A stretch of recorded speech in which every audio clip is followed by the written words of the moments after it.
Today on the Middle Ground, the state budget's been decided. We'll break all of that down, including who had cuts. Plus, the top Republican leaders from around the country, including some presidential hopefuls, made a trip to the Sooner State. We'll have all this and more right here on the Middle Ground.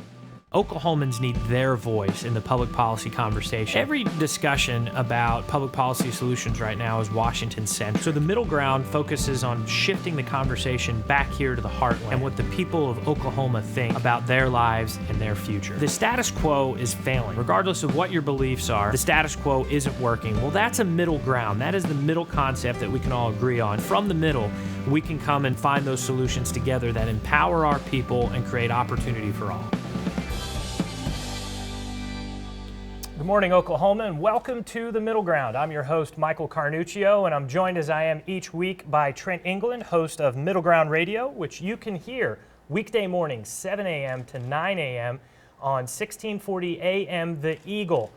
Trent, it's been a pretty active week here with session coming to a close, with a big conference in town. Let's start with legislative session and what happened in the waning hours of what was supposed to be the second to last week of session. That's right. Everything happens all at once. You know, that's how it goes in politics. Memorial Day weekend, right? So hopefully viewers are having a good weekend. Legislators wanted to get out of town. And, you know, we talked about this in the past on the show here. I mean, there have been rumblings, could they get out 2 weeks early, 3 weeks early?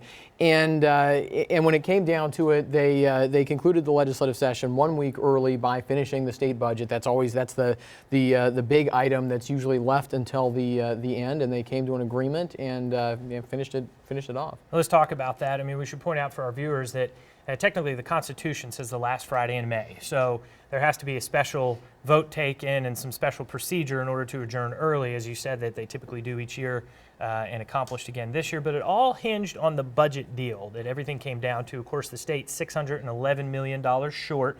So what happened? What was the big deal that came out?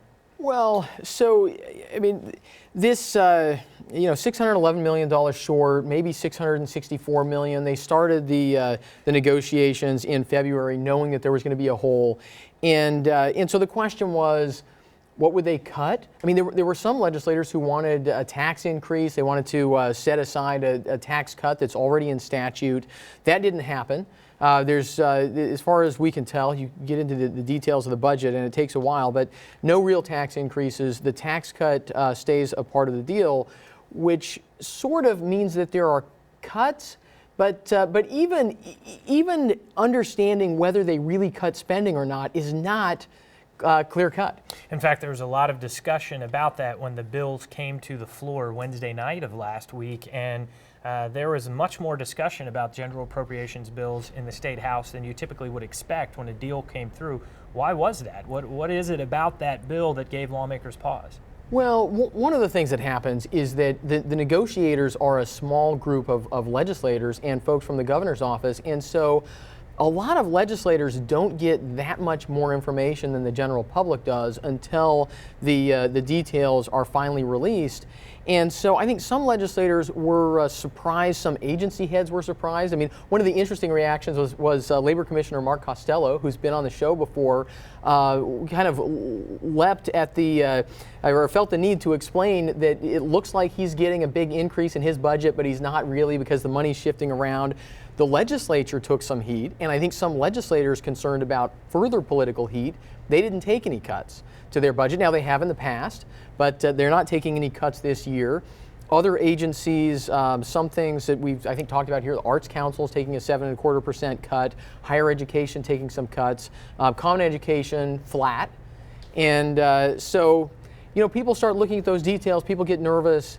And also this issue of museum funding and bonds for the Pop Culture Museum in Tulsa and the Indian Cultural Heritage Center here in Oklahoma City. These were thrown into the mix as part of the negotiated deal. Some legislators were, I think, a little bit concerned about that, but ultimately they got all these things through both chambers. Transportation also one of the agencies that got cut, and there seemed to be concern that the 8-year plan that we've talked about, of course we had Gary Ridley on the show last summer to talk about the 8-year plan and transportation. My understanding is he actually came to the House of Representatives and showed up on Wednesday to say that the funding will be okay with the agency and they could work some things out to put some lawmakers at ease. So a tense situation that kind of bubbles up with the budget process. Well, that's right, and you know, for these agencies heads, there's a lot of strategy, right? You don't want to complain too much because you could always get your budget cut more, and so I think a lot of people looked at this and were frankly happy with where they wound up. You know, a lot of the budget holes being plugged with one-time funds. It's important to point that out. Some of this problem's pushed off to the next budget session, really. And that means that none of the cuts, you know, looking at it, none of the cuts were anything like draconian. Yeah, let's talk about that, because $611 million short out of a little bit north of a $7 billion budget. You're talking about, what, 8% or so, or 7% or so of the budget, but you're not talking about those large of cuts overall. So this one-time spending, last year, I know we had some lawmakers on this show early on in the year that said, well, we used one-time funding, almost $300 million last year, which created an even bigger gap this year to fill. Now you're saying that we used even more one-time funding this year. How does that project to next year? Are we going to be talking about a larger gap? Well, that's exactly right. I mean, if we remember back to January of this year, we started the legislative session with a budget hole that had nothing to do with the price of oil. It had everything to do with spending those one-time funds, $291 million in one-time funds in the last budget, and we started with a budget hole that was just slightly larger than that, no surprise. And this year, it's gone from $291 million in the last budget to $485 million in one-time funds. That, I mean, projecting it out, people are saying there could be $1 billion shortfall that's almost already baked into the cake for the next budget, especially if oil prices don't recover in the meantime. And we're saying one-time funds for our viewers. What exactly is a one-time fund? What is this? Are these fees? Are these the revolving funds Governor Fallon referred to in her State of the State? That's right. So government takes in operating money. I mean, you can think about this in certain kinds of businesses. You have operating funds that you spend on an ongoing basis, and then you have one-time chunks of money. Government has built up these funds. Now they're spending those down.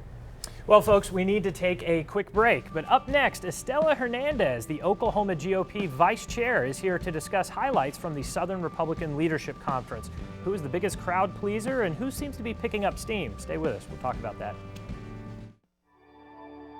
What is hope? You cannot see it nor hear it. And though you can't touch it, you can feel it. You feel it when your heart is full and spirit strong. You know when hope is present, and you certainly feel it when it is gone. The original meaning of hope was synonymous with trust, a promise, a confidence, even salvation.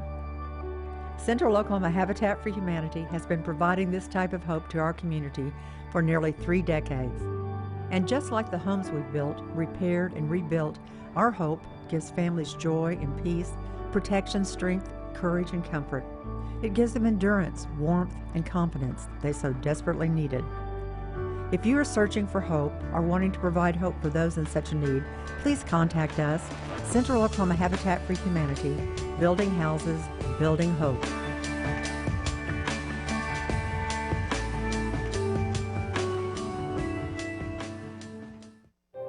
We have a vision of Oklahoma that in the 21st century, you and I can be living in a daily land run where freedom just seems to seep out of the ground, where free enterprise creates opportunity for everyone at all levels of society. That is the type of Oklahoma that we were founded on. That's what this state was created upon, and that's where we see our future. OCPA is founded on the philosophy that free markets, individual liberty, individual initiative, and personal responsibility are what build safe, sustainable societies. It's what empowers people. Anyone, no matter what their hopes or their dreams are, should care about the success of OCPA, because as we breed excellence, as we succeed, what we're doing is ensuring that they have every opportunity available to them at their fingertips, and that no matter how big their dream, they can achieve it, because we're going to clear that pathway for them.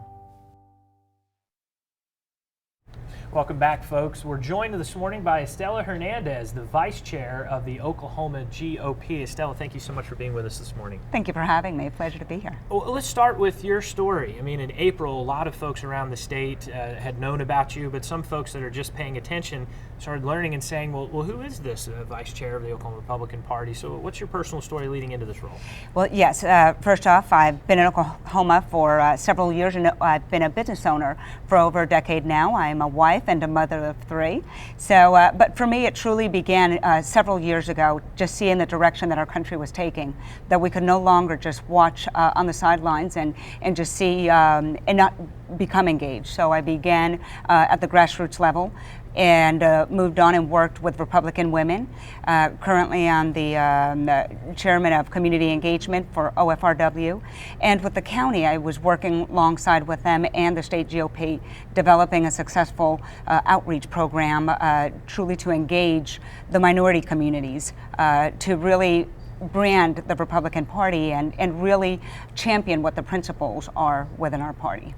And I mean, you mentioned OFRW, that's the Oklahoma Federation of Republican Women. There are all these groups out there that are engaged in the political process, relatively small groups of people. What was that like getting involved for the first time? I mean, is it easy to do? Is it hard to break in? I mean, you're talking about just in the last few years going from getting involved to becoming vice chair of a state political party.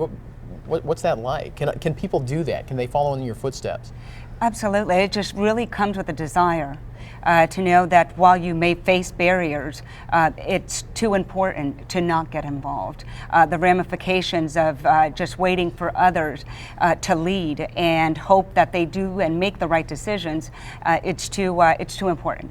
And for me, it really began just engaging with the ladies, and they were welcoming. So aside from what the message is out there that the Republican Party is standoffish, can't be farther from the truth, because that's not what I encountered. On the contrary, they wanted to know who I was, and they wanted to know how I could make a difference. And so it was definitely a wonderful opportunity. So I have to ask, because right after this show this morning and on other channels, there are all these talking heads and shows based in New York and Washington, D.C. that are talking about what the Republican Party needs to do to engage the minority community or to engage women and get ready for 2016. And everybody has their plans and points at things, but yet here you've just talked about your personal story, getting involved at the grassroots level. It was your term, and getting folks involved in making a difference. What advice would you have, and what do you think the target is over the next year for the Republican Party? Well, it comes down to making relationships and building relationships. Oftentimes, we've allowed the other side to define our party and what we stand for, and we've been playing defense for far too long. And so if we engage and truly brand our party, bring out our message, it's not about changing the message. I think that what our party is doing and what it stands for, it champions issues that impact women, that impact all communities. So it really comes down to messaging. And so that's really one of the things that I want to be able to work alongside in our state, to be able to engage others to come into the Republican Party. So what does a state political party do? A lot of people have never been a part of that process. Obviously there's a big meeting in town here that's sort of leading toward caucuses and conventions and all of these things that people read about in the newspaper. What is the job of a state political party, and what's your role in it? Great question, because going into 2016, the state party's role is very critical, because what we want to do is make sure that we elect conservative leaders that will also stand for the values that Oklahomans hold dear, and to make the right decisions that they were elected to do. So the state party will work alongside candidates to get them elected, and strategizing and really championing and building and growing the party and uniting. I have to ask you along those lines, in the past 2 weeks, the public has seen that there have been Republican lawmakers and the state Republican Party that have seemed to clash over some personality issues, and the issue of domestic violence and some other things have come into it. I think folks around the state have a lot of questions. You've been in the middle of that, and there have been a lot of the female lawmakers in the state Senate in particular that came out and had comments. Where can you update us on that process, and what's the pathway forward? Absolutely. And you know, as a party, we have zero tolerance when it comes to issues like this of domestic violence. And our chairman, of course, he would definitely have to be the one to speak for himself. But personally, one of the things that we want to continue is making sure that individuals know that we do not condone domestic violence. And of course, it's something that it's unfortunate that it's playing out at this time when we're having such an important debate or even conference right now. So it's really a distraction. However, we're not dismissive of the issue and understanding that that we cannot push it aside, but on the contrary, we will work together with our legislators and know that our best interest is for the Republican Party to move forward, and that we want to work with legislators. And of course, you spent all of last week at the Southern Republican Leadership Conference, so we're going to come back after this, folks, and talk about that. Who are the candidates that stood out and what messages were heard? Find out what Estella thinks about the conference right after this. A well's output is only as strong as landing the production stream. In extreme conditions, call for extreme durability. At Syntec, our engineers understand what matters. That's why we craft centralizers differently than anyone else in the industry. Laser cut from a single piece of special steel alloy and featuring an innovative heat-treated stop collar. Syntec centralizers create optimum standoff and flexibility for enhanced cementation in any conditions. It's simply smarter. No welding, no weak points. That means minimum torque, greater strength, and superior drag reduction. From lateral shale operations on land to ultra-deep water, you only have to buy it once. No fishing, no failures, no BS. Our best-in-class centralizers outperform the competition on any rig and any challenge. And we've got customizable simulations to prove it. We know that downtime isn't an option, and we take pride in providing our customers a world-class product with world-class service and support, made in the USA.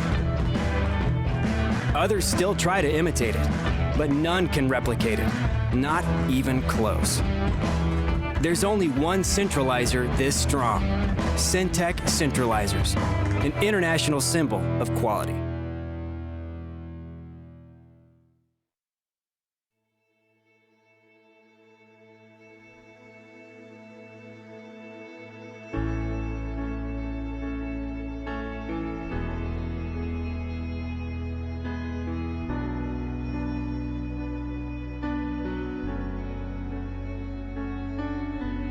They didn't see that she was normal but different. They just seen her with a disability.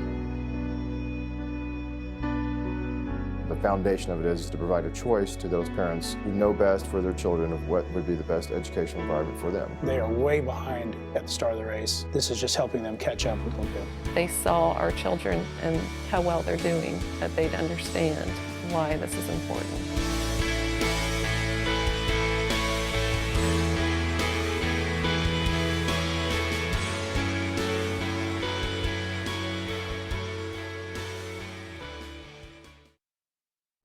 Welcome back. We're joined this morning by Estella Hernandez, Vice Chair for the Oklahoma GOP, and we're talking about the Southern Republican Leadership Conference that happened this past week here in Oklahoma City. Of course, national attention on Oklahoma, which is great.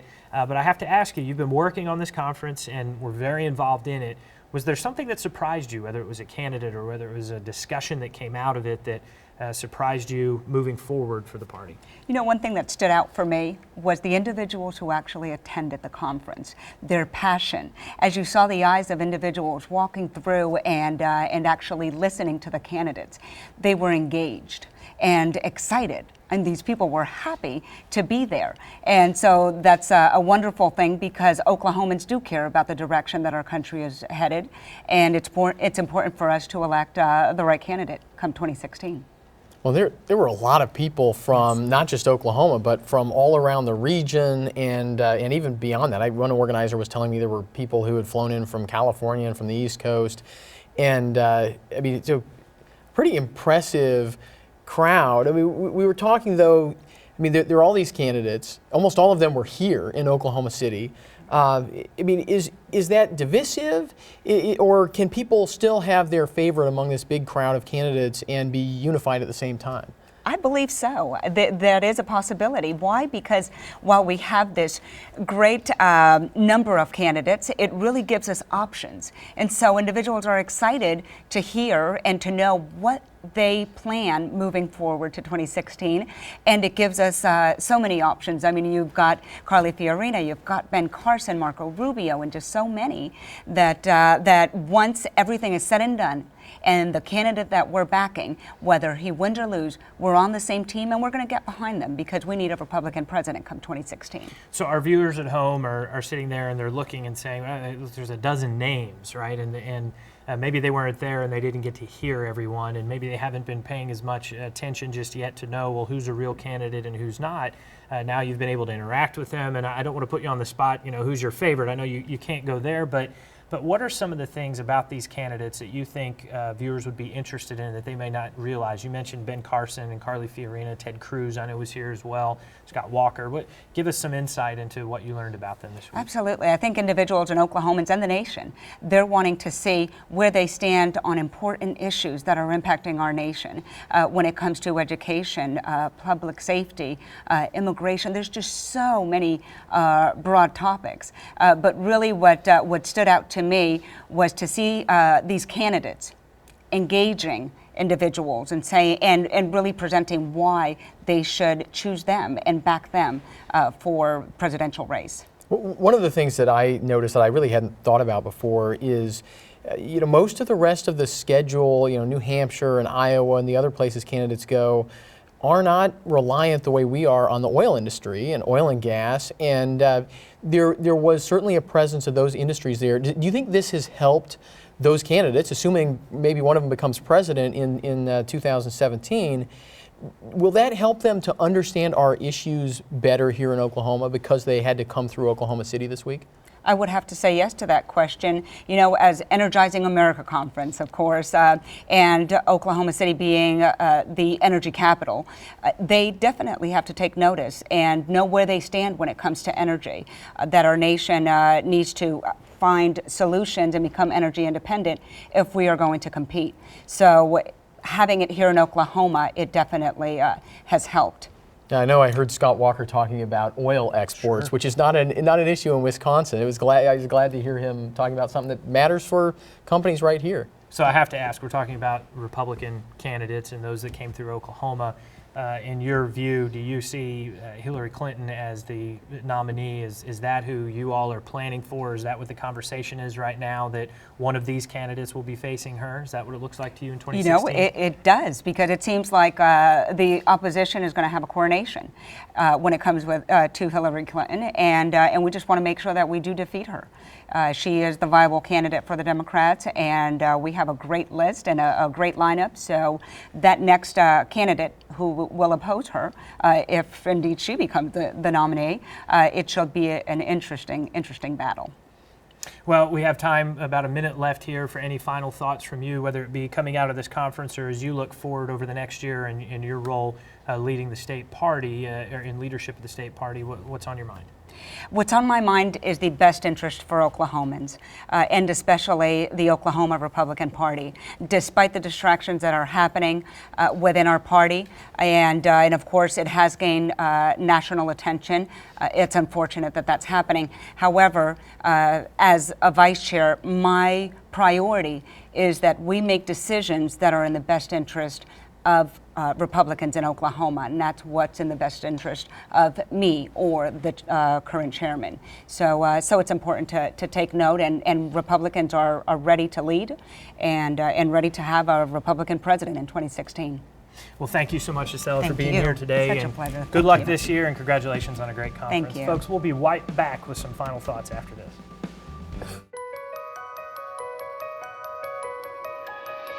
Yeah, the Liberty Foundation's job is to essentially shape the debate in states, and we do that by going into the states and making sure that we talk with local groups about how to talk about the jobs issue, how to frame the debate on the jobs issue, so that way it's connecting with American citizens in a way that is pro-free market. And we can really lead on these issues to try to marry the needs of business, who need talent if they're going to keep the jobs in America, with the needs of the individual who needs those skills if they want to elevate their ability to earn and live their version of the American dream. So a competitive federalism and a really understanding how competition is healthy for the people in creating liberty and freedom for everyone.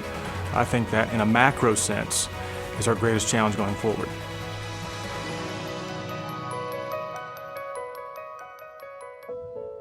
I faced numerous challenges. Me and both of my children were homeless.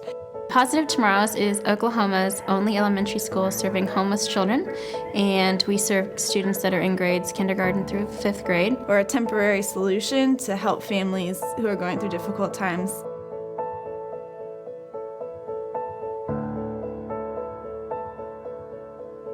Give parents in poverty the opportunity to send their child to a different school other than their neighborhood public school by giving them a savings account that would allow them to make some choices based on what their child needs. There's so much potential in our school, and the ESA laws would completely just allow us to tap into that potential. And that's all we want for our kids, is to know that there's something beyond this. They're not their situation. Welcome back, folks. Trent, you were also at the Cox Convention Center this week for the Southern Republican Leadership Conference. You broadcast live. MiddleGround Radio was live there. So tell us about your view. What did you take away? Well, there were a lot of people here. They came from not just all over Oklahoma, but all over the country. There were journalists here. I mean, there was a journalist here from the BBC in London, right? So fantastic. The eyes of the world on Oklahoma. It was really neat to see. And the candidates, I mean, as we were talking about in the last segment, the candidates here focused on Oklahoma issues. I think that's really important. Obviously, there's a couple Texans in the race, but for guys like Scott Walker or guys like Jeb Bush, they don't have the day-to-day contact with, especially the oil and gas industry. I think it was so important to have them all here. And we got lots of good interviews and lots of good audio that we're going to be playing this coming week on MiddleGround Radio. So folks should tune into that and just tracking this process and explaining to people how it works too, because every Oklahoman can have a say in this process directly through the process here in Oklahoma, and indirectly by getting involved and influencing what happens across the country. And so it's exciting. This is, I think, an exciting political conversation kind of kicked off here in Oklahoma. Yeah, the fact that for a couple weeks Oklahoma has been in national news, and then like you said, everyone came here and there were so many events that were happening all over the community. Any last thoughts about next week?